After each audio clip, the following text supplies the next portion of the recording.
welcome to another exciting episode of The Energy That Surrounds Us. I'm your host, Michael, and as always, the intro that was shared is a new creation by my cousin. So, appreciation and gratitude to you, cousin, for that awesome intro. And now, back by popular demand of me as the host, and I'm sure a lot of you are excited to see her back as well. We have Michelle Gray. Hey, how are you? Thanks for having me again. We're going to have a good show today. I hope so. Me too. Lots going on. So, how are you doing lately? Good. I'll be glad when this heat's down a little bit, but I'm not ready for cold. Yeah, that's the funny thing about Texas. We hate the heat, but nobody wants the cold. And it's like, we really don't get the cold here. What? Yes, we do. We get cold. Yes, we just don't get like northern cold, but we get cold. Yeah, we don't have snowman weather. No snowman weather. We got wet shoe weather. That's for sure. Hey, Matt, how are you? So I don't have my glasses on, so anything I need to read, you don't have to read to me. That's fine. Joys of growing older. Oh, aren't we all? What's going on in your world? Well, I have recently lost my father. I'm so sorry about that. Thank you. It's a hard adjustment, but it's sorry,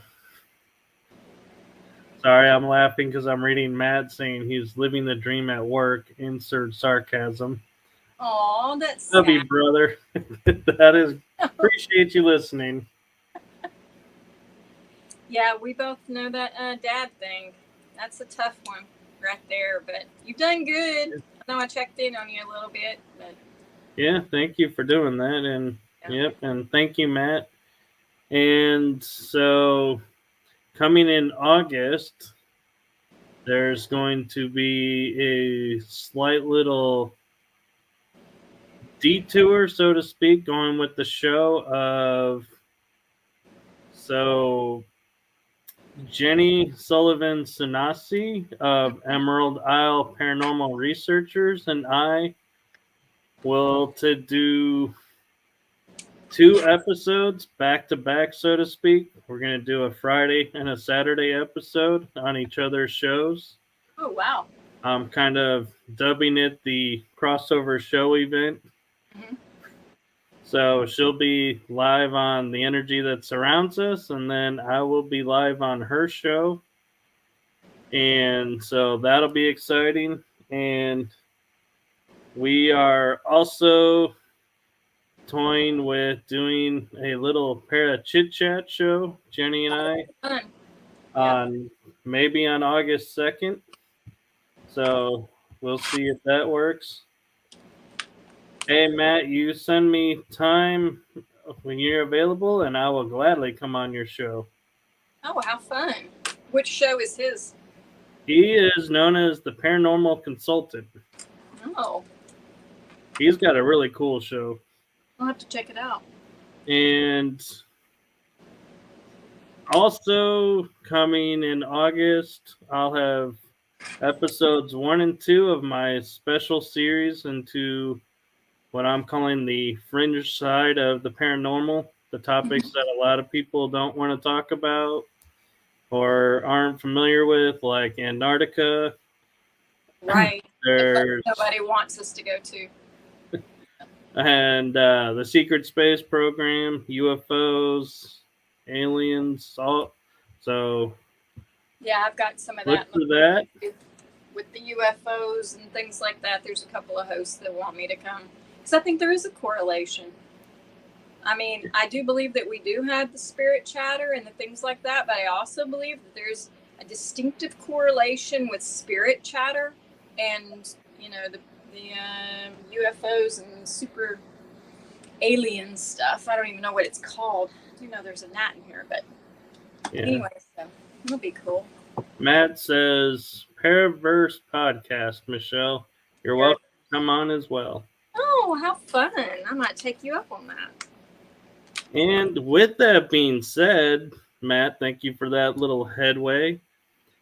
Michelle and I were talking backstage, and she is wanting to guest host this show because she's wanting to get some practice for launching her own show. And so you may be seeing more of Michelle on this show. Well, let's hope so. That'll be fun. Yeah, you're always welcome to come on. Thank you. I appreciate it. I like your show, and I've kind of watched you grow through the years. Well, year and a half now, something like that. So I'm pretty impressed. We started last year in July. Yeah. The end of July, and so it's been a full year. Outstanding. That's so and good. Yeah, and the funny thing is you had approached me and said you're a fan of the show and you wanted to come on, and so we had you on, and I was like, wow, our first fan. Well, it's good stuff, and I don't watch a whole lot of paranormal things. I don't like to get into the whole circle of this or that or what is this, but now I kind of need to know the names of what the gen pop among the paranormal world calls things, because I just do what I do. So it's really hard for me to do the schoolwork of it all.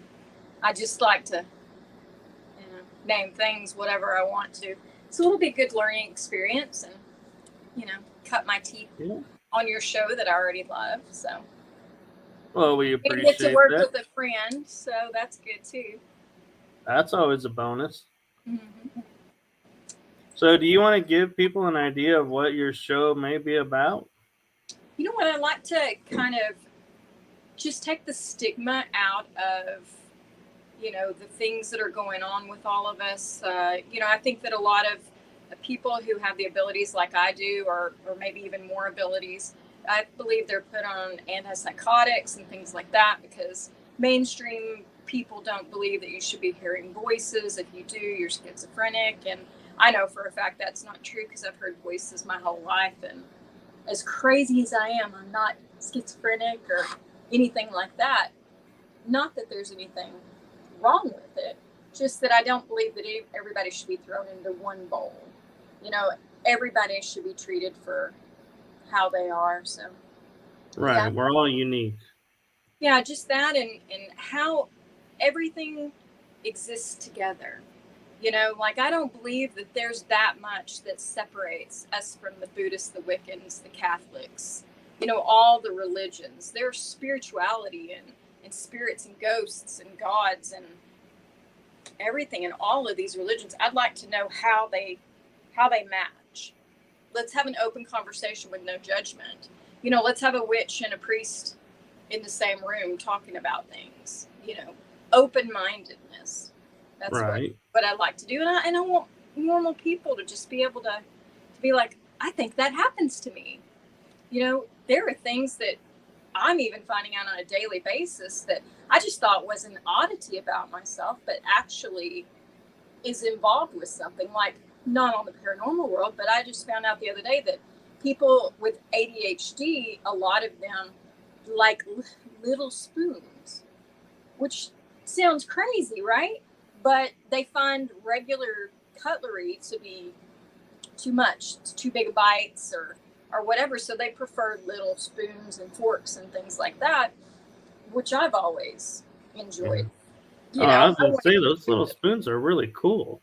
I'm with them on that. I love spoons. But yeah, so I would just like to be able to figure out how we're alike, so that we can stop emphasizing on our differences and start emphasizing on our likeness. So that's kind of what I'm batting around. Well, that'd be cool. An open conversation. Let's just have open conversations. Let's not, let's stop fighting these wars like between Republicans and Democrats and liberals and stuff. I remember when we were children that, your father, my mother is a liberal, my father was a Republican. So just because they had different political views didn't mean they couldn't sit at the same table, be married, have friends. The same thing within the paranormal world. Why can't the UFO people sit with the, Christian people that sit with the witches? Why can't we have that? When did we stop being adults? Like, I'm just trying to go out there and find all the adults so that we can all have cool conversations. So. Right. I guess that excludes me. Whatever. So Jenny Sullivan Sannyasi, who I priorly mentioned and has perfect timing, popped in to say, "Hey y'all, hope all is well from the Emerald Isle." Nice. So I was telling him, Jenny, about how we are going to do the crossover show where you're going to be on this show and I'll be on your show. So very cool. It'll be in Ireland hanging out with Texas type weekend. Very cool. Ireland's on my things to do list. Even though I'm Scottish, I think we're all kind of in the same loop. I'll probably get in trouble for saying that, but it's funny, Jenny, you say you're learning your American accent because I'm Texan. I tried an Irish accent and I just can't pull it off. Yeah, I don't think that I just have a Texan accent, East Texan. So sounds a little Georgian sometimes, but it's not, English is not hard. Yeah. But anyway, so yeah, lots of stuff going on lately.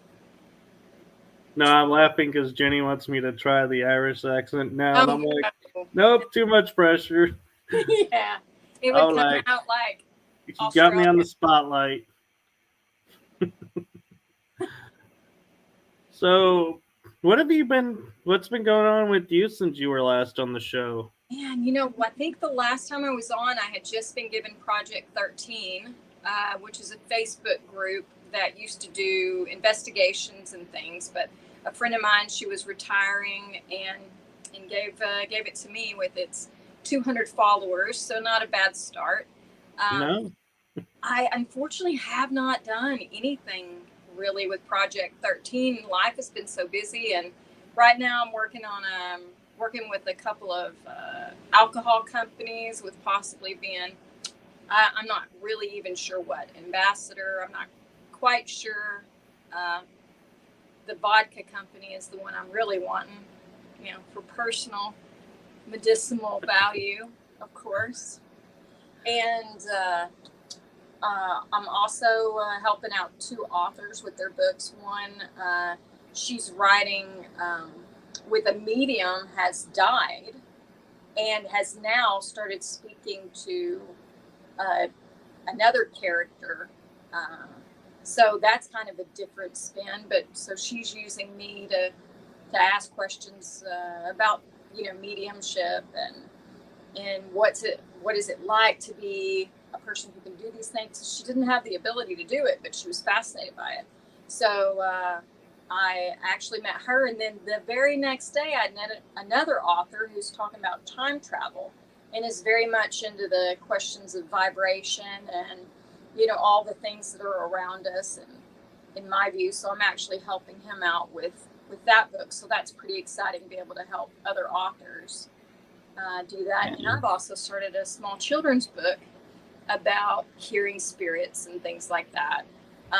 Kind of played from me as a small child being sick, and my great-grandmother, actually great-great-grandmother, coming and sitting with me and rubbing my hair, and those very early memories of things, and not really knowing what they were at the time, not until I was an adult. So that's pretty exciting, and it's going to be a long project. And so yeah, that's what I'm doing. Just trying to get free vodka and talking about ghosts. That sounds like the make of a perfect podcast show, except I think maybe we should be drinking the vodka while we're all talking. So. Yeah, then I think the show would become more of a less topic oriented. You know what? I don't know about that, because when we all sit around and we're all talking and eating, and we come up with some crazy stuff. We're thinking about doing a kind of around the fire, just a live feed on Project 13, at least once a month, to where everyone's just talking and laughing, and people can come hang out with us and watch us be ridiculous and talk about all of our experiences. So, yeah. So Jenny says, sure to be sure, potatoes, and that is going to be a great book for children. And Kel, my co-host from Paranormal Versus, has dropped in to say, perfect idea for a show. Which one? Which is the perfect? Oh, that was one of my cats who was going up to her perch. Well, that's good. I'm glad that there's going to be some good feedback from it, from the books and hopefully the round robin camp out thing, which you'll have to come up sometime for. Sure. And we'll just have fun and have snacks and probably laugh at ourselves a lot, because we do that. Because, there are things that on investigations you never anticipate. Like, finding things. Like me, it's always the things that I can find. Guns and baby shoes and wills and things like that. It's always amazing what's going to come up and how they're going to present themselves. Like, are they going to present themselves like a gun I found one time? I'm actually going back to that woman's a new house. Her husband has died since I did that investigation, and she wants me to come in and talk to her about it. So I'm going to go visit her. But I smelled, it was in her kitchen, but I could smell metal. It was almost like the dust on a tire, kind of that, that warm, I don't know why I would think of it would be gunpowder, but I was thinking of tire powder. But it actually ended up being on the other side of the wall. It was a gun. It was her great uncle's gun, I believe. So I'm really getting used to this whole getting all of the tricks together, like the smells and the sight and the audio. Just trying to work together to try and figure out how I can give a better, more accurate reading for people. Now that I know that these gifts are not going anywhere. It's not just a randomness that I'm going to smell something or hear someone, or now I know that they all are in correlation together, and how to get them to do it every time. Like, how can I consistently smell the smells or hear the sounds, and is that even possible? Because it's really, everything is guided by the spirits, what they can do, what their abilities are. Right. It's just a learning experience, and I'm glad that I, get to travel down the road with all of you guys and figure it out. And I've got some great fans. I get mail on my personal Facebook a lot. Just really being encouraging, and certainly have enough unusual pictures that I get on the regular. But it's a good thing. It's a good thing to get the love mail. The others I could go without, but the love mail is good. Oh yeah, we always need to support each other and help each other along the way, because one thing I like to tell people is, the greatness of our field is we're all equal, whether we've been in it for 40 years, 50 years, 2 days. We're all on the same foot, because there are no experts, and there's always something to learn, and there's always different ways to do things. So I find it hard to ever think of a situation where I'm like, I could go up to someone and say you're doing it wrong, because I don't really know. I don't know. You've been on some investigations where they were being done wrong. You can't say that. Like, people, in my opinion, yes, but there is some wrong. We won't say names or anything, but there is a wrong way to do it. And when you're trying to see an orb and you're letting bugs in the room, That's the wrong way to do it. True. But yeah, I mean, everybody's so different and so unique, and I think that so many people can do the same thing like that I can do with hearing the spirits and knowing things that we don't even know. Like I know things when I'm around people that I shouldn't know. I just know that I have to tell them, or I'm going to implode. So Yeah, and that feeling is always the most awkward. oh yeah, and what about the ones that haunt you? Like the ones that you didn't talk to that person or that person wasn't receptive of it. I mean, I still get haunted by some of those because it's like unresolved.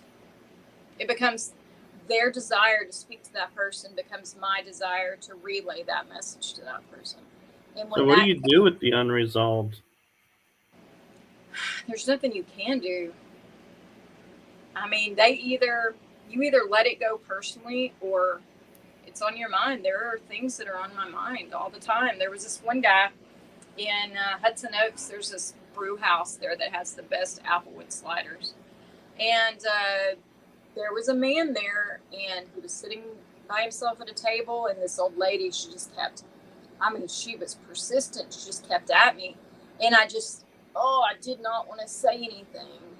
And finally, he was leaving, and I actually kind of darted out after him.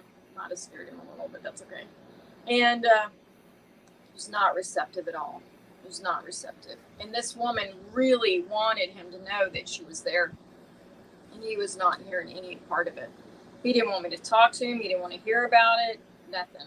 And I just could feel the desperate with this woman for her to say whatever. And I don't know what she wanted to say because we never even got that far. He shut it down so just abrupt.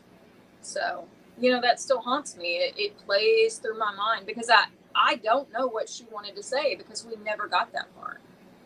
She was telling me things like about a cookbook and things that he should have remembered, but he wanted no part of it. And sometimes I wonder,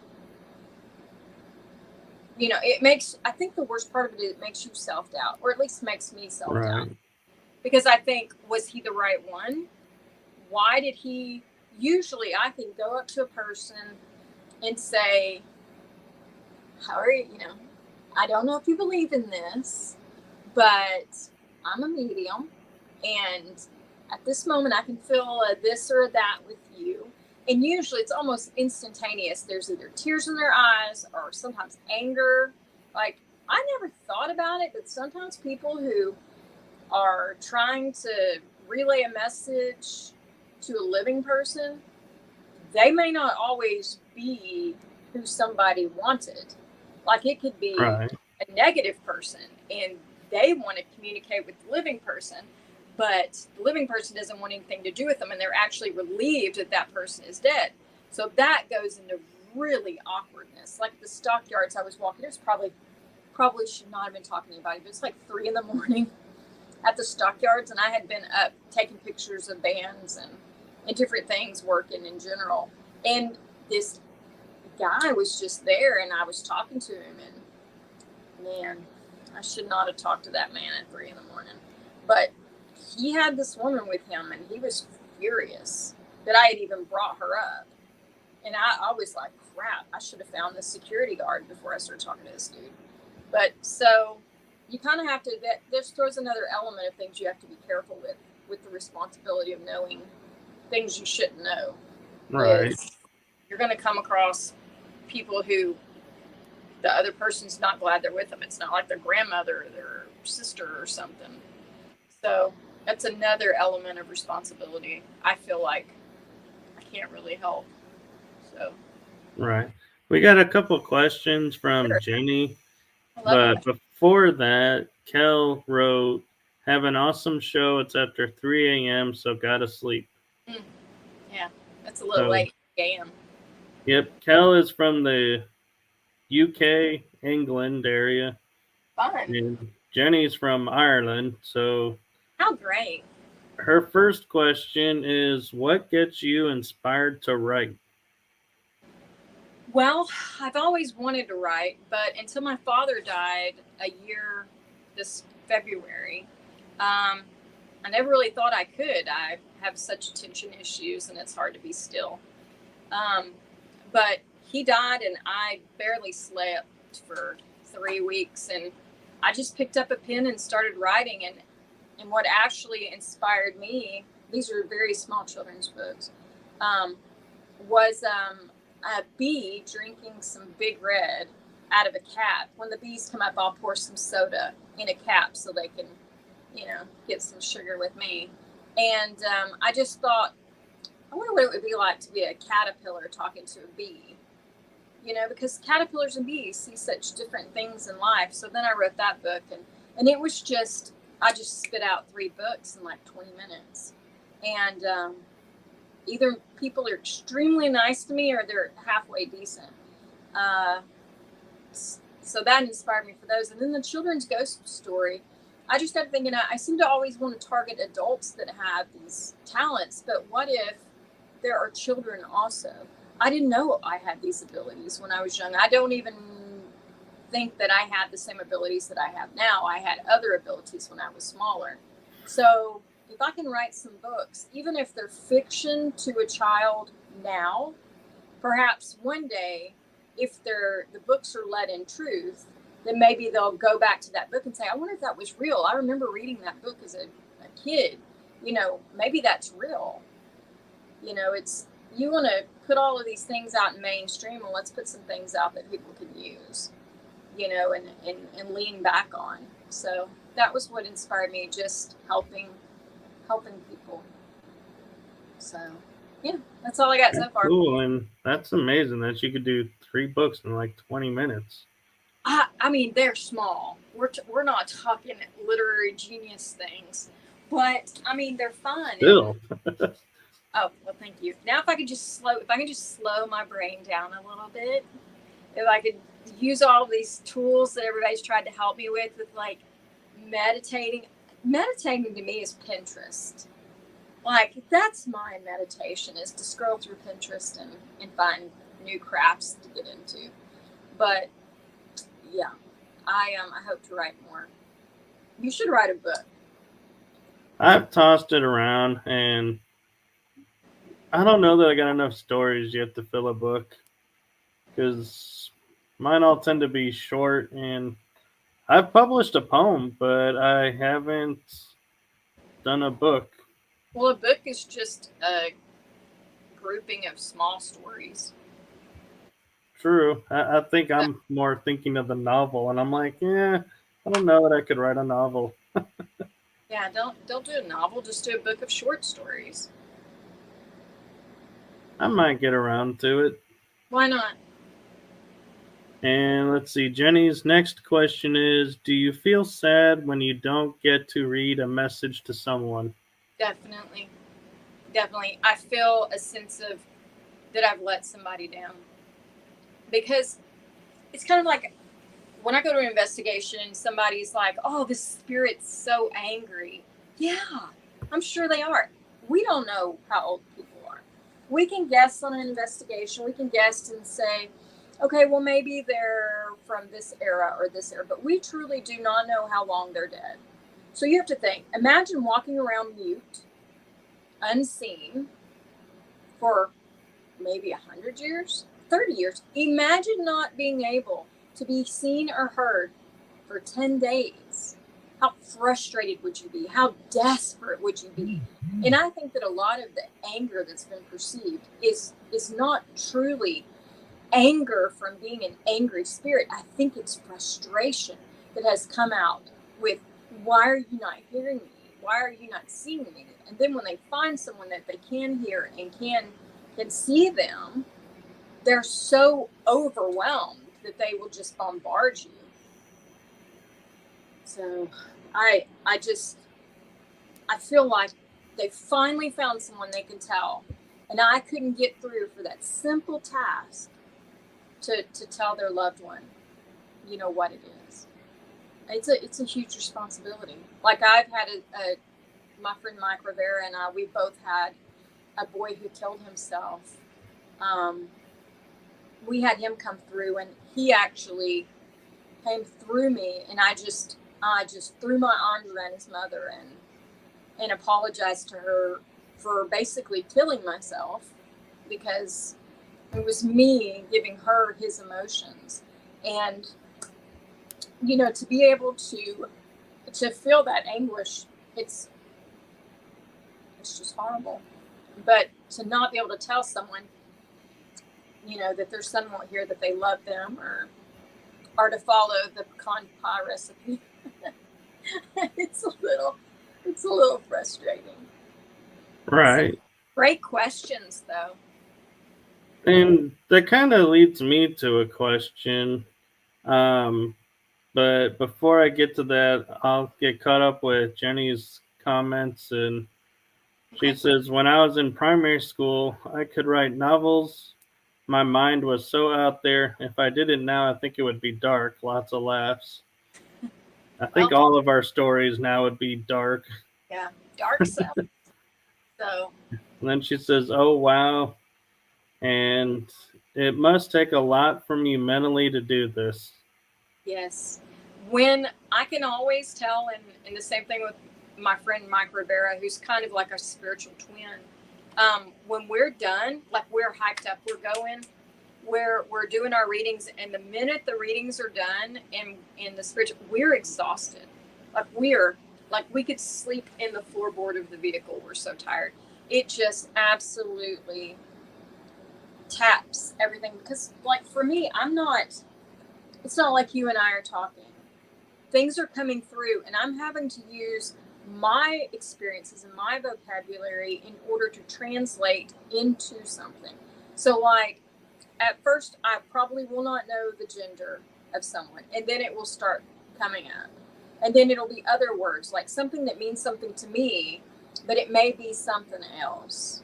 In accents, I do not think that people, when they're doing these investigations and they're trying to figure out words, I don't think that they're taking into consideration the time period, accents for words. If you go to East Texas and you get a spirit who's been diehard East Texas generation after generation after generation, you're not going to be able to necessarily take their words as exact textbook Webster's Dictionary words. You have got to think of the dialect that was spoken within the region, you know, because a word may sound like one word, but it's actually another one. So I think there's a lot of misreading, because you've got, you know, people just not considering those aspects of things, like time frame. Like, there are some spirits that will not talk to Mike, but will talk to me. Like, the women will talk to me, but a lot of women spirits will not talk to him, because either the time frame that they lived, or they're scared of men, or, you know, whatever. So I think it's very, very important that you have a man and a woman investigating at the same time to get optimal spirit work, because, like I said, different situations. If you're not going to take a person who died as a slave, and you're not going to be able to have them necessarily talking to a dominant white male figure. That just may not possibly, you know, that might not be, but they might talk to me, but they might not talk to him. And the same thing with me. You know, they may not want to talk to me, but they will talk to him. So I think we have to take things into consideration whenever we're investigating. So I have a little housekeeping announcement to state. I thought I had launched the radio station and found out I pushed the wrong button. So we are now live on the radio. And so I apologize So to you're saying everyone that that's missed half the show. all the great conversations we have are just gone. Is that But needless to say, the replay will have all of the show. So I acknowledge my mistake. And at least they got half our show. so my question to you is, do spirits ever come to you and say, I have a message to give to someone, they're not going to be receptive, so this is what you have to do to get their attention? No, personally, not to me, in my experiences. I don't think they I don't think they think that far. Like, they may have the ability, like, I just think they're unskinned humans. You know, just because they're dead doesn't mean they're not still a human. So I think that they do have the abilities, but I don't think at first, I think everyone thinks they're going to be perceived well. I don't think that our egos die when we die. I think that we can have some kind of awakening or something, perhaps, when we're dead. But I think if you're not kind in real life, I don't think you're going to be kind when you're dead. Right. I agree. And Jenny's kind of getting on my case with the hitting the wrong button, saying Michael, lots of laughs. And but we're all just skinned humans, so we make mistakes. yep. She says, you have an amazing gift. Many people would wish they had it. What is your opinion on this gift that you have? Wow, that is a true question. I've been angry at this gift. Sorry, this is an emotional question, so it's I guess good that you asked it. But at first, I thought this is kind of neat that I can do these things. But then, when Dad died, and I couldn't talk to him, and I couldn't hear him, I couldn't see him, and I thought, well, this is crap. You know, I can be eating salad, and I can hear 30 other people's spirits, but when my dad dies, I can't hear anything. So what a horrible unfairness. And, you may have to go through this too with your father recently dying, but you have to understand that we're not here for self-fulfillment. We're here to help fulfill others. So it is a gift.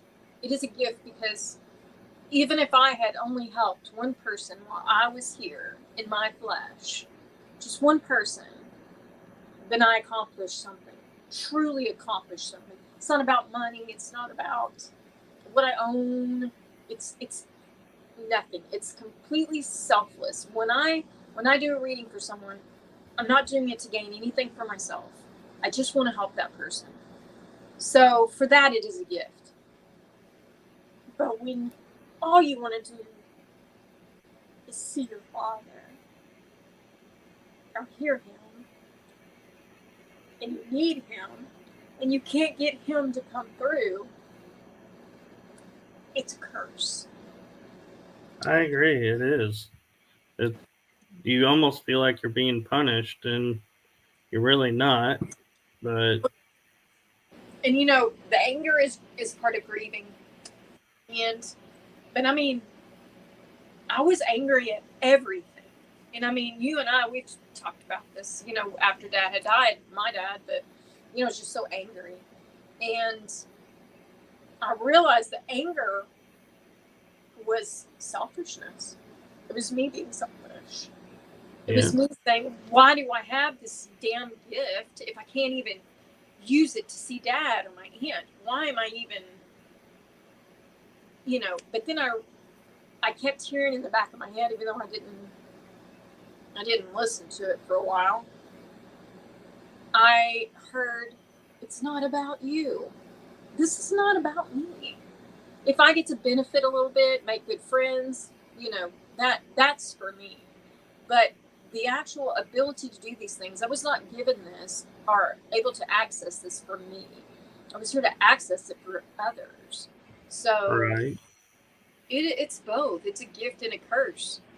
But I think that over time, I will feel it to be more of a gift. So, great question and an emotional answer, I know. But well, and to piggyback on that, from my perspective, was when I learned Reiki and healing techniques, I was warned and told by my guides as well that yes, I have the ability to heal others, but there will be those that are around me that I can't heal. And it's like, and you're in the back of your mind, like, why can't I? What's going on? And it's hard when you get in those situations of, why can I help this person but not this person? What kind of gift is selective? And it's like, yeah, it's coming to terms with, we're not only helping them, but we also have to be careful we don't interfere with their life's journey, and that's the hardest part. Definitely. Yeah, I have to really be cautious because after Dad died, I became so mentally and emotionally fragile that I had to be very careful because I didn't care. If I did get a reading come through, I felt I had no responsibility to anybody to be cautious of their feelings or anybody. Forget it. If they want to give me this gift, and this gift is to just know all this stuff that I'm not supposed to know and to tell all these people whatever it is, then that's what I'm going to do. And that was selfish of me to do that. I was talking out of anger, where it's like a really fragile, expensive gift. You know, you Right. have to be very careful with it. You have to treat it well and treat whatever holds it well, which is our body and our mind and our emotions. We have to treat these things well in order to make sure that our gift is still intact and is still useful to people, because that is why we're here. We are not here for ourselves. We are here to help others. And if we get helped in the process, great. But that is not, when you leave someone and you've done good, you should not be thinking about, oh, me. You should not do that. So Right. I will call it a gift more later. So yeah, but that was Right. also a great question. Jenny says, huge hugs from Ireland. And she says, you have this gift and you live this life for you and others. You are an earth angel, and thank you for that. And I'm so sorry for making you cry. No, it's fine. Yeah. It's healthy to cry. Water clears and cleans. So. Yep. And Morningstar chimed in and said, that is true. The departed that I've seen return are of the same mind that they were in life. Their body is made whole and of light, but the mind remains the same. And Linda Judd asked the question, isn't ego part of the human package? I think that it is now. I'm not sure how ego was in the beginning. It kind of goes back to whatever belief you have. I think as greed started getting stronger, I think our views on ourselves started getting more. I don't think people were worried about if they had more goats than this other person in the beginning. I think they were just worried about surviving. I think as surviving got easier, I think that we had more time to be selfish. So Right. back And everybody was too busy trying to make food, then we didn't have to worry about egos. We were worried about surviving. We were worried about keeping our people. right. And an aspect of ego that I was taught that helps me with that, Linda, and you may agree with this, Michelle, is I was taught ego stands for earth guide only. So it's only designed to help you here, not anywhere else in existence. I can see that. So I do think the ego is part of us. I think it's in us, but I think it's worse because of society. right, we haven't been taught how to use it. Right. Morningstar says if you experience some vividly and others not so much, then the problem is their refusal to talk. Do you agree with that? Yeah, I mean, everything has free will. I don't think that spirits are any different. I think that they're going to let in whatever they want to let in. And I think that everyone has a different ability. Like you may read things, you know, stronger than I do. Or it's just everybody's so unique and different as far as that, you know, their abilities. Right. And yeah, and a lot of my gifts, they just kind of just happen. I don't. So I tell people I don't know what I do. I just do what I am led to do. I don't seek out any of it. I don't watch things. I don't read things. I just am in the moment, living it and doing it the best I know how.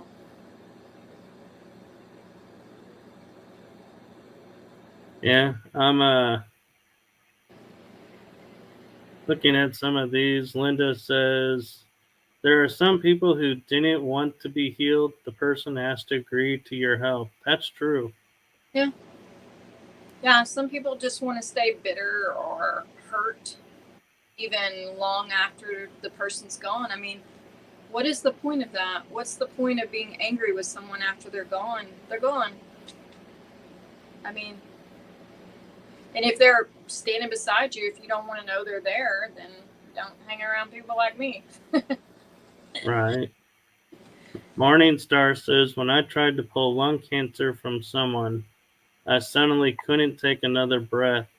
The healing wasn't going to work because I couldn't handle it.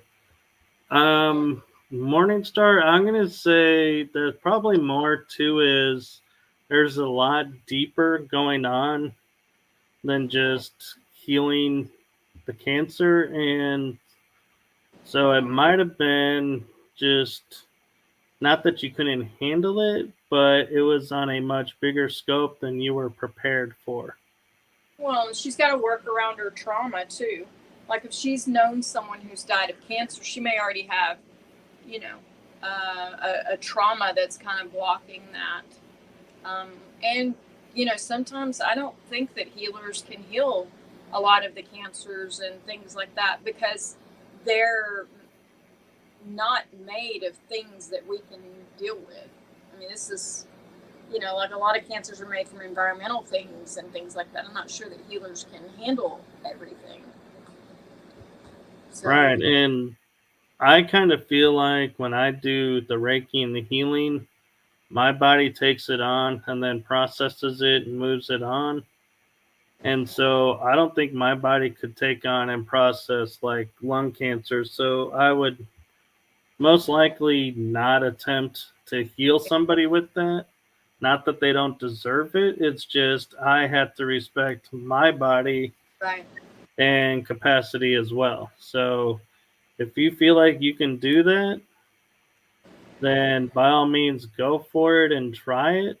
But just if it doesn't work once, it doesn't mean it won't work another time. Just Well, I don't know. I mean, I think not everyone's supposed to be healed, and not everyone's supposed to be told, and not everyone's supposed to know.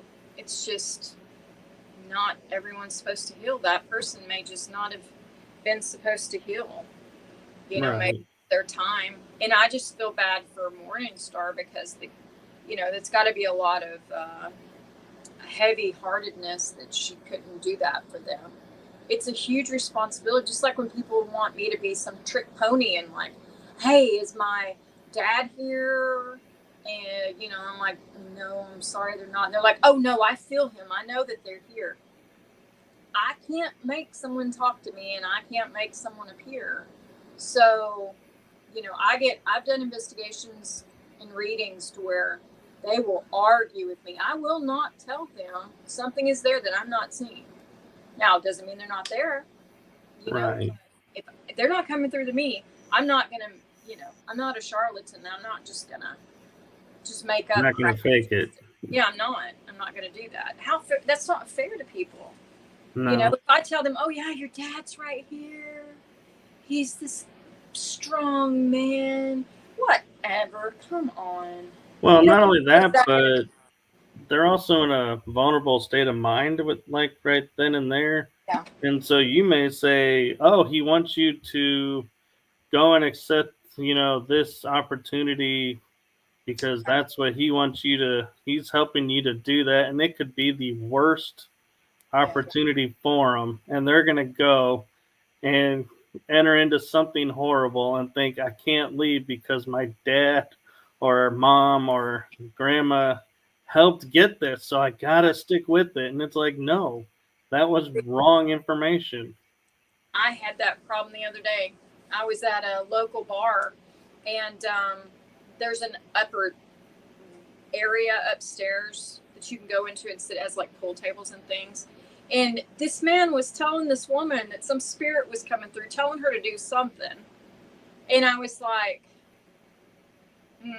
So I was eavesdropping, not gonna lie. I'm sitting there eavesdropping. And he's telling her, oh yeah, you should definitely change careers. Your spirit guide is telling you this, and this.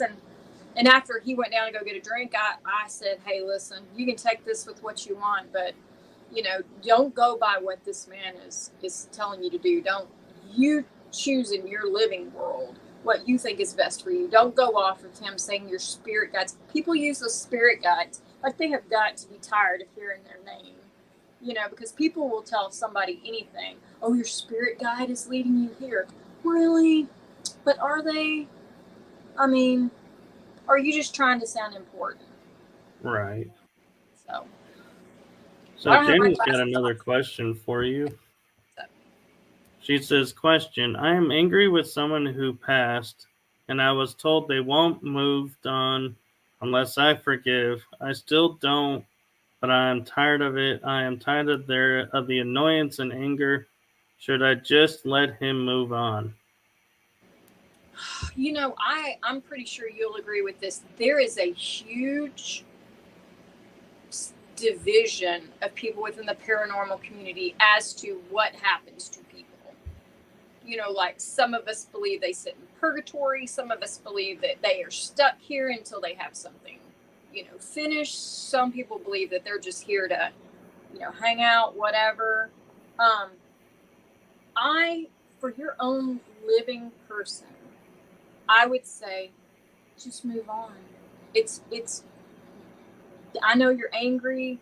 I know all of these things, but just for your own living self, move on. They can't hurt you anymore. They can't anger you anymore. It would be better to just say you're gone and I release you from that. And if they're going to go on wherever they're going to go, then let them go. But at least you can clear your heart out. And that would be my advice, is to just try to heal the best you can as a living human. And Right. just go on, because hating them in life and hating them in death is not gonna, or being mad, that's a heavy burden on a human to have that. It's just let it go and live your best life. I mean, that's all we can do. It's so short. If we're lucky, we have 100 years. And instead of being mad, go find something beautiful to replace that mad with. Right. She's added on to it that it was my dad and he did wrong. And she says, I'm angry that I can't let go of the anger, and why let him go to somewhere that he gets away with what he did. Well, I can see their side of it, but whose question is this? Jenny Sullivan Sannyasi. I think that we're past the point of him paying on the mortal side for what he's going to do, and you're on the mortal side, and we don't know if he's going to be punished for what he's done. We don't know what's going to happen. If you're a Christian, you believe he's going to go to hell if he's done something sin worthy, or another religion, there may be other penalties, but either way, you're being punished still for something he did, because you can't let it go. So forgive yourself for whatever you feel guilty about, because no victim doesn't feel guilty. No victim doesn't think they shouldn't have been there. No victim doesn't think. Victims, you will always feel like there is some part that your responsibility. Just let go of that and just live happy, because you don't have to worry about them anymore. They're not here. They're gone. You know, involve your world that doesn't involve them. Right. And Jenny, I'm going to add something that I was taught and I kind of feel may help you some is I was told and taught that when someone leaves the earth plane and transitions on, they go through a life review. And in this life review, they not only see all the harm, all the good they did, but they also experience it and feel it from everyone's point of view. So I would say he's feeling what he did to you. He's feeling what he did to the family from their perspective, not his view of it, your view of it. So I would say we don't ever get away with it. I think it's we see it and we experience it in a different way on the other side. So I would say, definitely I would not think of it if you forgive him and, that he's getting away scot free. I would say I highly doubt that there's gonna be a learning on him. And as for you being told he was earthbound, I think there are a lot of spirits that are earthbound because they themselves feel like they're not worthy to go to the other side. And so it's not anything we have to do for them, it's stuff they have to do for themselves. I believe that to a certain extent. I haven't heard to that extent that you said. I hope it's like that. I hope that everyone who ever hurt me, or everybody that I ever hurt, I hope that in the end I do feel that pain, because I've had selfish times in my life where I've hurt people's feelings, and I've had times where they've hurt me. So I hope that is how it is. But she's just got to make the best life she's got on earth. And I don't necessarily believe in forgiving everybody for whatever they've done. They did it. You just don't have anything to do with them. But I don't forgive some people, and I don't have a heavy heart because I let my responsibility go. Most of the heaviness was from me feeling guilty about my part of it. I owned my part of it and I've moved on, but I don't necessarily know if I forgive them. So that's just me. I'm not as nice as you. I would hardly say, putting all my faith into karma, as being kind. I don't know. I like it when karma comes around and slaps somebody pretty immediately. It's really nice just to be sitting back watching that slap happen. So. Yeah. There are times I wish I could see the karmic backlash, and then there are other times that I'm like, I'm glad I don't have to be around because then I don't have to get caught up in it. Right. Jenny says, because I was angry and I wished it, I was also told to do a wish board and he will fulfill it as he owed me. Yeah, I don't know if I personally don't believe in that kind of stuff. Yeah, I think that's all. Some of that I feel like is more intentional than the actual act of doing. It's your intentions. And Jenny says, I love you, Michelle. You think like me. Lots of laughs. Or lots of love. I could be misreading that one. Either way, laughs or love, it's okay. I'll take either. But yeah, I just, man, I feel bad for a man that we loved, but I eventually will grieve my biological father, and I will not grieve him, but there is an absolute hate for him. The only true hate I have in my heart is for that man. And it was my stepfather who actually died. He was the best father I could have asked for. Yeah, and I feel like there are times though too that I have an experience with my grandfather, my dad's dad, who I could easily say would never ever get award for the best grandfather. He was like, he really did a good job of making you feel like you weren't worth being around. Like our Christmas gifts and birthday gifts were like coloring books growing up that the other kids in the family were done with, and so we got to finish them, so to speak. They would already be used.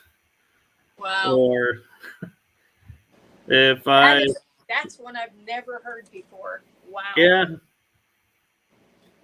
and it's like he would come, like if I was when I graduated high school and 2 colleges, his answer was, you can come and meet me at the airport on my way to Vegas, but I can't see you walk the stage.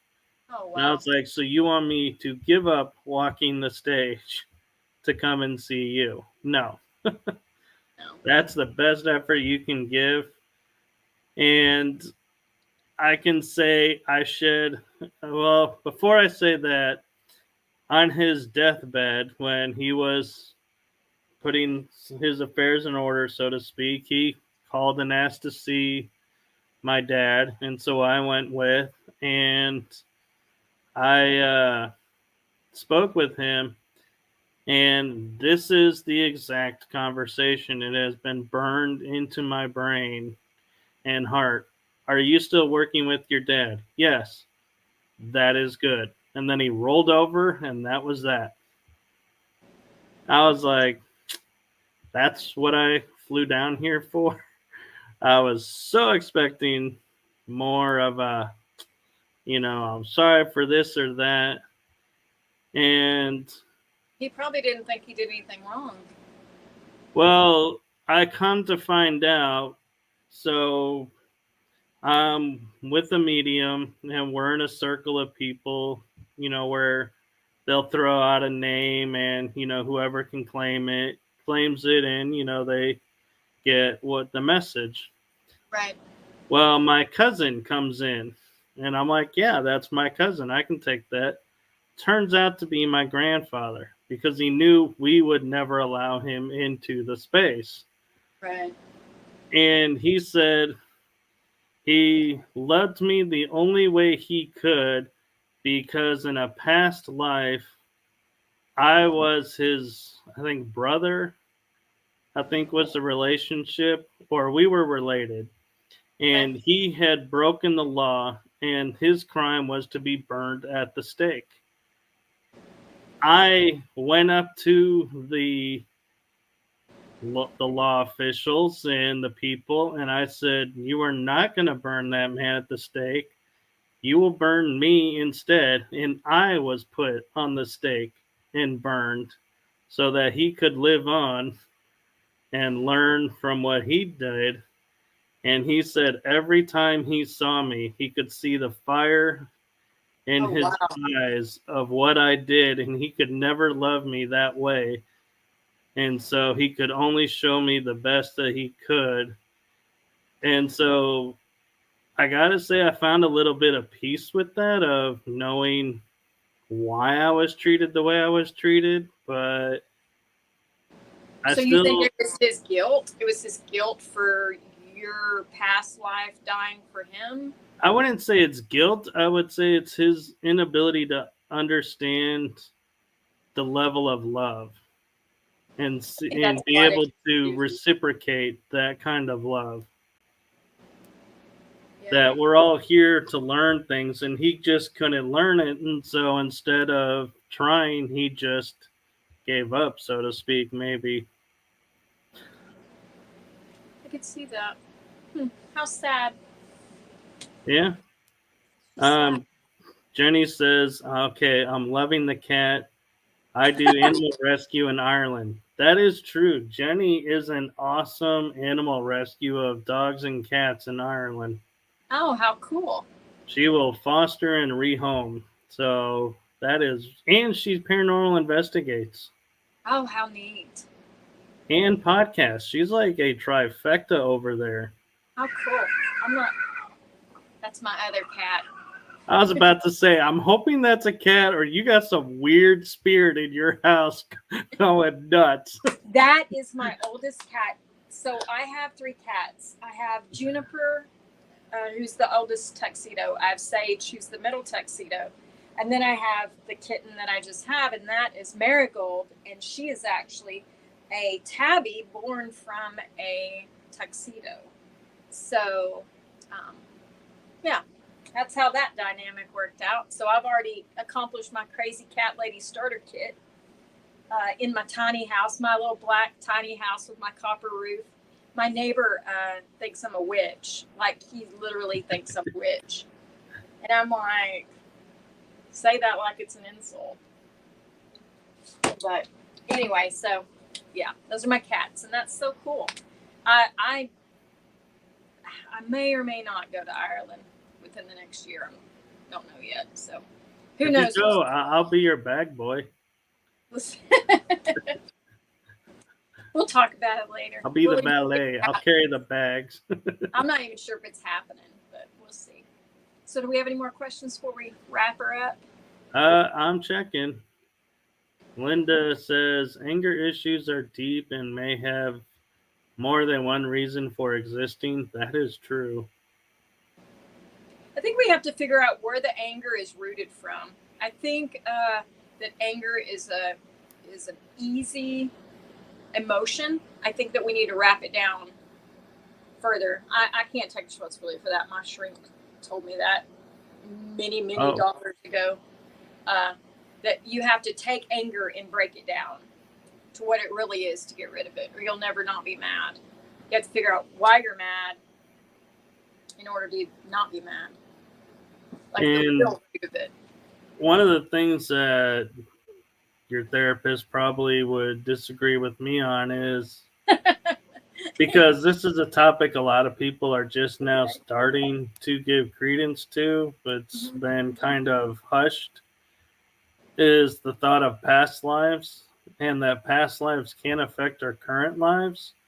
So the anger may be from a past life I believe that you need to heal. And so it may just be a simple, you meet the person that you're angry with, you have a pleasant conversation, you never see each other again, and you have, in my opinion, healed that wound. Yeah, I don't know. Let it go. But there's a girl in Granbury that I would literally have put her in the ground and built a gazebo on top of her the first time I met her. And it's just a long dislike through time. Like, I knew it was through time. So I think that you're right. I think it follows us. Yeah. Sadness. Jenny, I think Jenny's back to trying to get me to go Irish accent because of her comment. She goes, lots of laughs. You are brilliant, Michelle. Get your arse to Ireland. I'll get my arse there as quick as I can. That's the best I can do. Linda says, Jenny Sullivan Sannyasi has a big heart and her life is balanced by her fur baby work and dedication to completion. Wow, that was sweet. I almost said competition. I was glad I reread that. Got to read it right. That could be lost in translation. And Jenny says, my therapist needs to sage herself after me. Lots of laughs. Yeah, I'm pretty sure mine's not quite the same after seeing me for 7 years. So yeah. See, so I actually have a reverend's license. So I learned, I went through a 2.5-year study, and growing up in metaphysics. Do what? You went to seminary? Not seminary, but it wasn't an internet deal. It was actually in a church, but not through a seminary. So you're not the preacher of the Rainbows RS? Nope. School. I wrote 2 sermons, reverend's license. Wow. I'm pretty sure things would start burning down if I got a reverend's license. But I can say growing up in metaphysics and getting that license that there are times that I have talked with ex-girlfriends, therapists for I don't even remember why I was there, but I was so aware of what game they were playing with the verbiage that I was able to flip it on them. Right. And the therapist at the end of the session, I kid you not, would look at my girlfriend at the time, she's now an ex, and say, I like this guy. He's got a good head on his shoulder. I'm like, you don't actually know a hill about me. It's just I Yeah. could read what you were saying and just flip it and return it. Right. Yeah. You were manipulating the shrink. Is that what you're saying? I wouldn't say manipulating. I would say I was having fun pointing out a new perspective of what's With his going own on verbiage? and use their verbiage mixed with my verbiage and looking at their faces like I've never thought of that, but he's right and I can't refute that, so we're just going to move on. Yeah. We'll have to talk about my flipping the script, not on my shrink, but on some guys at the bar one time. It's pretty funny, but we'll talk about that off the show. But you'll have to remind me of that story sometime. It was pretty funny. All right. Linda says, I'm sure she sages after everyone. Oh, Jenny's therapist. Oh.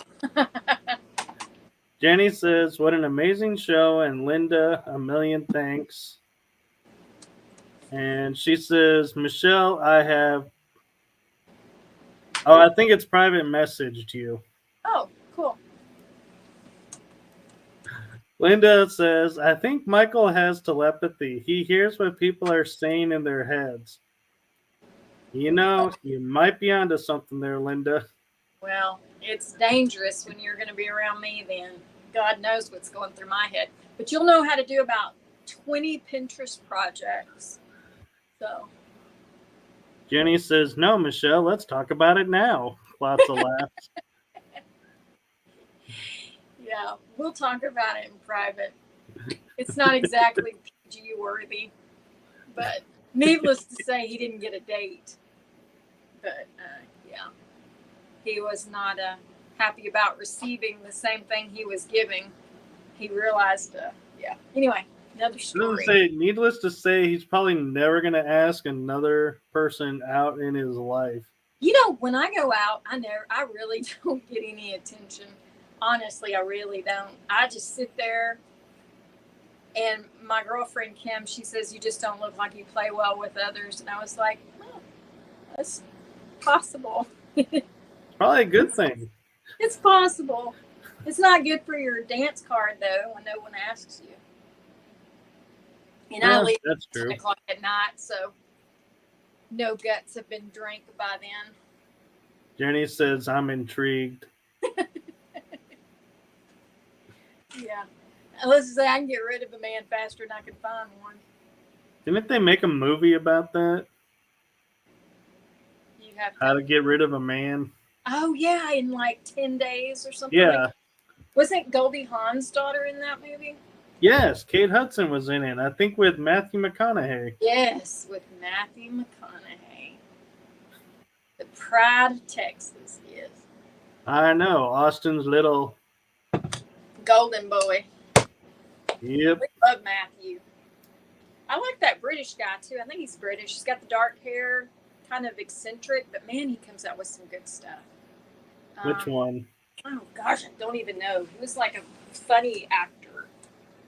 Funny British actor? I think he's British. I don't know, but he comes up with some I'm really good thinking Rowan Atkinson, but I don't think so. A different guy. He's really slender, very slender face. Clive Owen. I cannot come up with his name. Did he play Loki? No, I don't think so. I think he was married to like Katy Perry. Oh, Russell Brand. That's it. Love that dude. Love him. Like, I would be just beside my little self if I got to meet him. Yeah. Yeah. but I'm not totally sure of his nationality, but he comes up with some good topics. Yeah, he's a really cool source of information. He has 0 F's to give to. Like, he will say anything. Yep. Love that. Linda says that was a funny movie, and Jenny says in Ireland, How to Lose a Man in 5 Days. Don't be his mother. Wow. Wow. That's funny. All right. Well, wow, we've been on for almost an hour and 20 minutes. Wow. Extended show. Bonus story. Yeah. We're here to please. So, besides potentially being on this show, where can people find you coming up in with what's going on with you? Well, there's always Project 13 on Facebook. I hope to get that going with more interaction soon. And then my personal Facebook, Michelle Gray, which is where most people find me. Yeah. In fact, I think I have a picture of my kitten as one of my screensavers. So anyway, that's just the best way, or they can contact you and you have all my information. So cool. And I hope to hear from people. Yep. And Linda asked what other networks that you're on, Michael. So this show is on etalk.tv, which is internet based. We're on the Paralinks Parapost Network, and we're on YouTube. And I may be considering branching out like I did with Paranormal Versus and putting it on more platforms. I will have to see how feasible that will be because that's a lot of work. And with everything going on with such a busy month, I may add some more networks and locations on the September when I have more time to focus on it. And then we're going to do an investigation at some point before the end of the year, like an actual Yes. site. We just aren't sure yet which one, but you and I will actually be in action at some point before the new year. That'll be fun.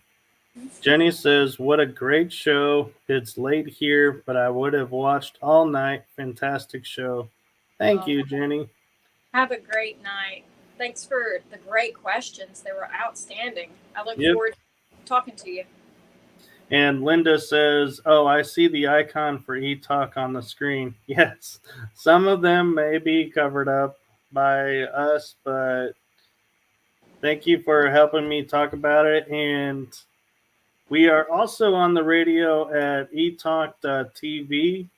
So not only are we airing the podcast, but we're also airing the podcast.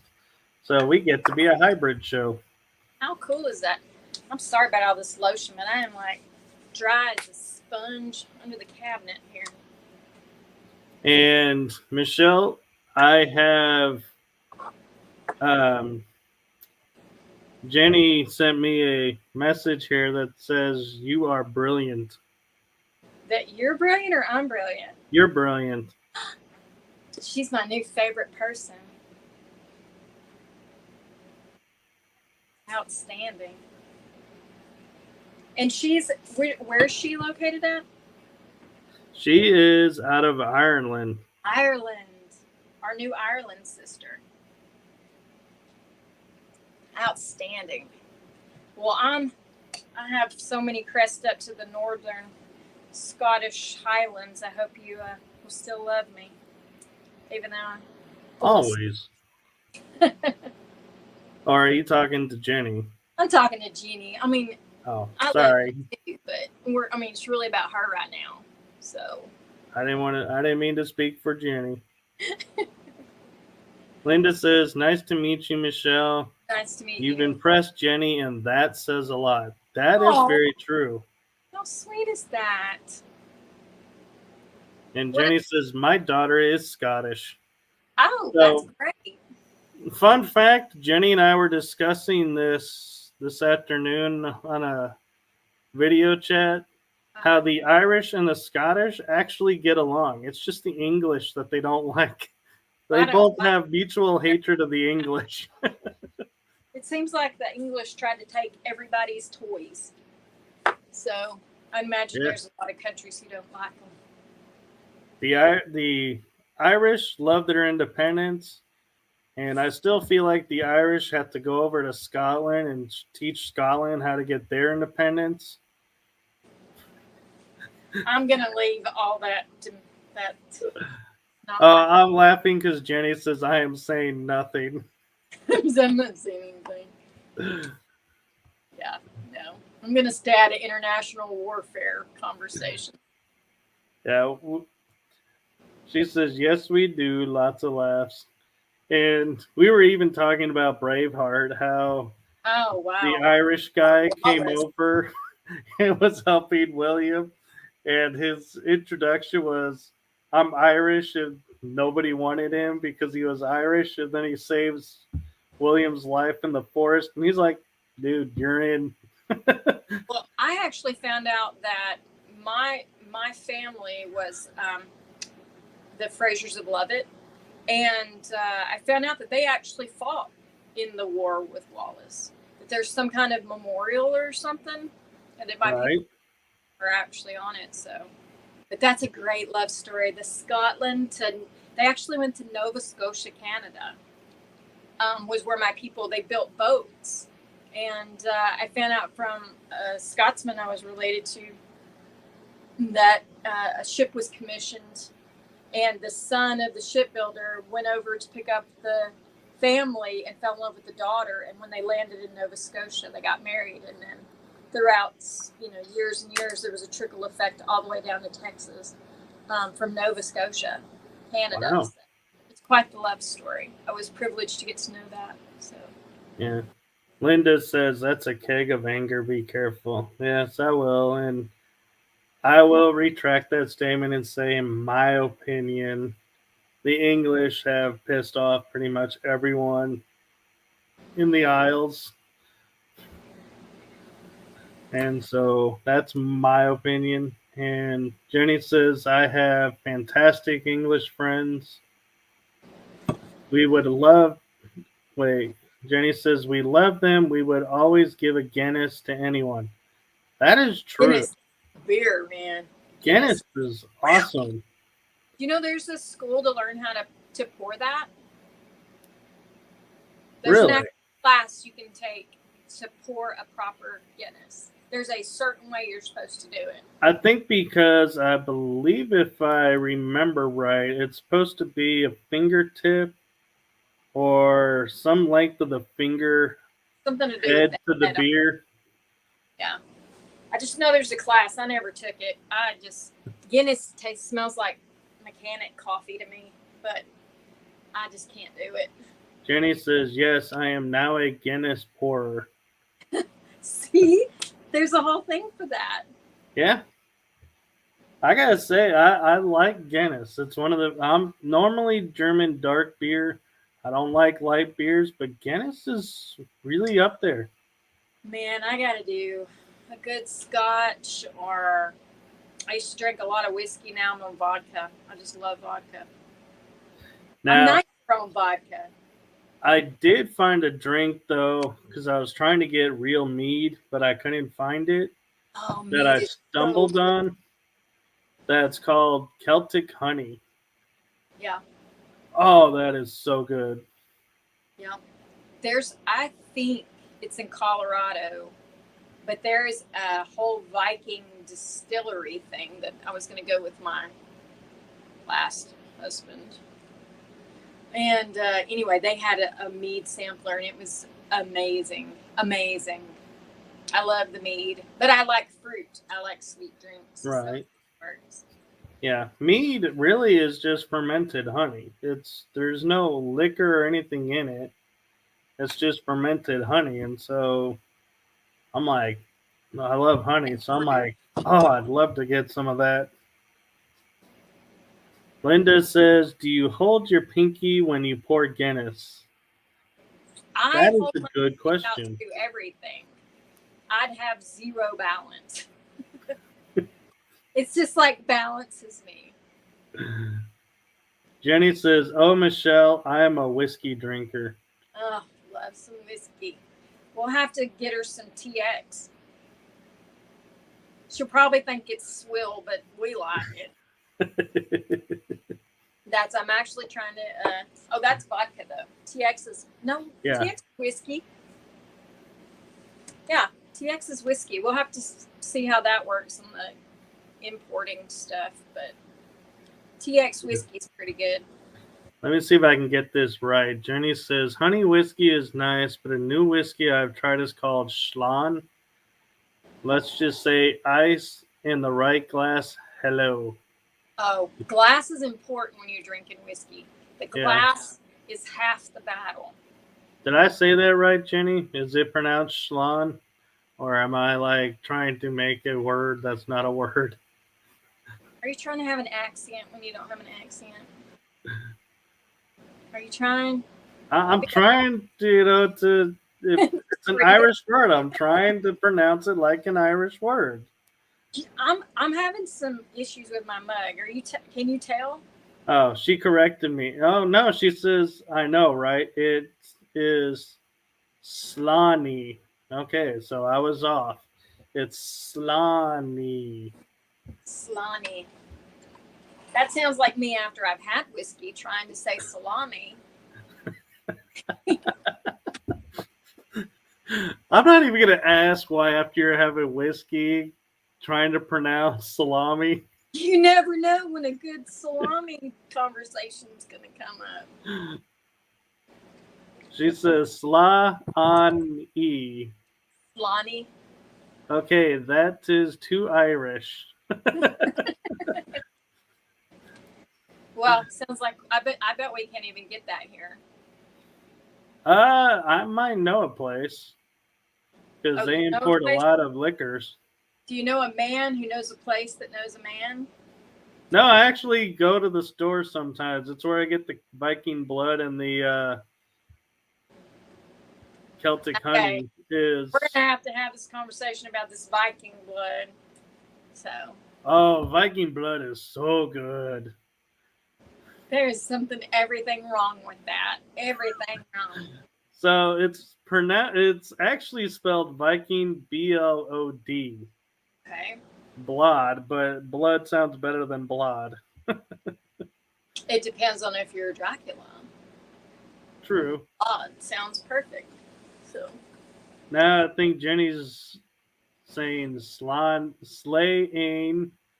Well, you're just gonna have to call her and find out. But I'm easy to reach. They can just get a hold of you or anything and send them my way. Yep.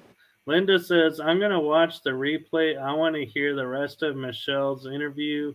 Thanks, Michael. Bye for now. Good night. Good night, Linda. And thank you for popping in when you did. And I hope you enjoy the replay. Awesome. Have a good night. And Jenny says, yes, I've got it. I finally got it. Good job. So there's hope for me yet. Maybe. We'll see. You give I said hope. I didn't say perfection. I said hope. Oh my gosh, the theme at my house is perfectly imperfect. There's not a dang thing here that's plumb. Nothing. Nothing in this build. But it doesn't leak and it doesn't fall down, so I'm happy. Yeah. So I have Jeff who runs eTalk on my phone because that's how we figured out I did it wrong. And he said, he goes, I want to hear all of the great conversation I missed. So he's going to be going, so I send him an audio of this and he puts it on the radio. And so it'll replay in full. So yeah, it's going to be really fun in the radio replay when in the middle of the show I announce, hey, I hit the wrong button. My bad. Sorry, radio here, listeners. You only get to hear half, which means you have to look up all the other ones to watch them to see what you missed. Right. Well, it also is funny because for the past 2 weeks, it's been replaying repeats, and Yeah. I was like, the system shows I'm doing it, but I realized I was hitting record instead of play. Now, you said Jeff, right? That's on your phone? Yeah. And what does he do? Is he one of your guests, or does he have a different show? Or He's going to be our guest next week. Oh, okay. I thought you had said his name. Is he the one with the topic that I was really excited about? He runs eTalk Network, and he's out of Utah. Oh, man. Utah's on my list, too. I want to go to Utah. I haven't been to Utah yet. Outstanding. Well, maybe I'll be there for next week's show. Jenny says, I've got more Irish words. Okay, one more before you go that us Irish love. Hit me, Jenny. Well, not literally, but... What is it? What's the word? Do I need to put on glasses?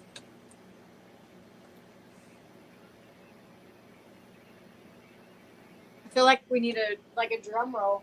I know. I'm like, are you? There's this pause in the radio show. We're all waiting to see. Come on! What?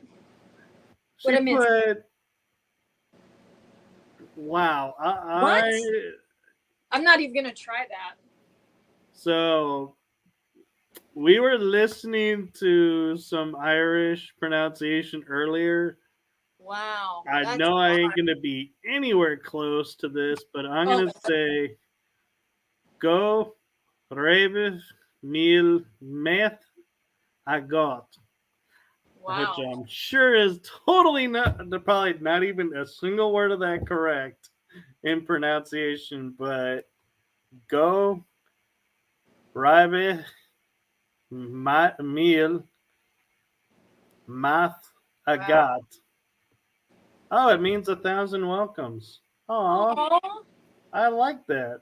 I love that. I've been looking for something to put above my entryway on the going into the garden area. I should put that.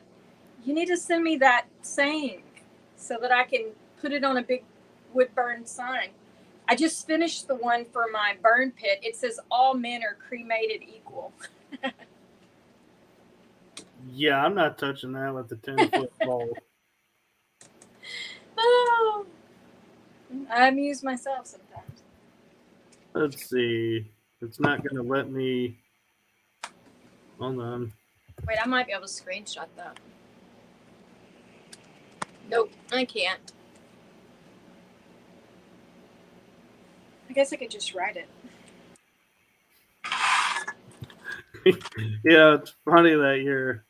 Oh, I'm going back and forth trying to write it in the private chat for you, and it's on the bottom of the screen. I'm like spending all this time bouncing back and forth. At least you're trying. I mean, I'm writing it down right now. Here you go. I got it in the private chat for you.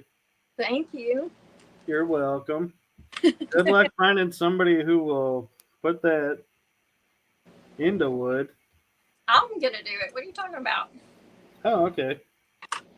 I'll do it myself. Aside from milling the wood, I haven't quite ventured out into milling yet. But I'll do my own work. There you go. All right, everyone. Well, we're actually at 1 hour and 36 minutes now. So we are going to call it a night because we're just having way too much fun and it's getting late. So thank you to Michelle. Thank you for having me.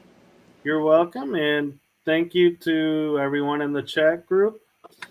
Absolute great show. Had a blast. And so next week, we already mentioned this, but Jeff Rennell from eTalk.tv, one of our networks that we proudly are aired on, will be our guest. And I say our guest because I believe Michelle said she was going to come on and co-host that one with me. Definitely. So be here with bells on and probably not shoes, but I'll wear my bells. Well, there you go, folks. Come to check her out in bells. Now I'll have to wear bells. Maybe I'll get some witch bells or something. You brought it up. Huh? I said, you brought it up. I might have to. You never know. You never know. Well, anyway, I will sign out, or you can sign me out. And thanks for the great show, and I'll see everybody next week along with you. Yep. Jenny says, what an awesome show. Michelle, a lady, was so amazing to have met you. Oh, nice to meet you also. Look at that. Bridging another Texan over with Ireland. Well, that's a great thing. It's a great thing. Plus, I mean, look at all the spiritual things that they have going over in Ireland. I mean, I feel like it's become magical just by touching the ground. I mean, oh yeah, definitely. It's definitely on my bucket list. Definitely on mine. I mean, think of all the fairies there. Oh my God. Fairies, pixies, leprechauns. What a great world. All kinds. Definitely. Okay. Well. All right. So we'll see you all next week for our next episode with Jeff Fresnel. Sounds good. Have a great night, everyone. Thanks for tuning in. You have just listened to the energy that surrounds us with your host, Michael Koff. Be sure to tune in next week for our next episode.